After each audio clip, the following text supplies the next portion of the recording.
chief guest, respected teachers and all of my fellows, Assalamu alaikum. Today the topic of speech which I am going to deliver is Quaid-e-Azam Muhammad Ali Jinnah.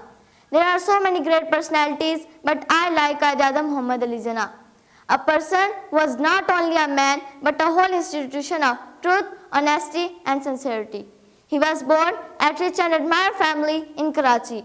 He got his higher education from abroad. He proved his worth as a successful lawyer and stepped into the field of politics. Quaid-e-Azam observed the miserable condition of Muslims and decided work for them.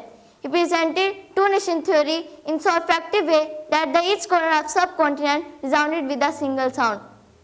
लेके रहेंगे Pakistan, but के रहेगा Hindustan. It was the result of his wonderful leadership that on 23rd March 1940, Pakistan resolution was presented at the place of Nare Pakistan in Lahore, and Pakistan movement entered into the new phase.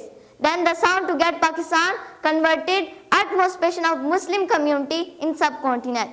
Quaid had a broad vision, a wide and talented vision, a bold and clever vision, a massive and energetic vision, a live sense of practical work which can lead the whole nation across the path, and eventually on 14th August 1947, a new sun appeared at the horizon of South Asia who shone with the new Pakistan. Yes, the Pakistan of Quaid that reminded with the slogan, Pakistan ka matlab kya, la ilaha illallah. He became first Governor General of Pakistan. At the end, I want to share some of the evergreen words as Quaid said, I do not believe to take right decision.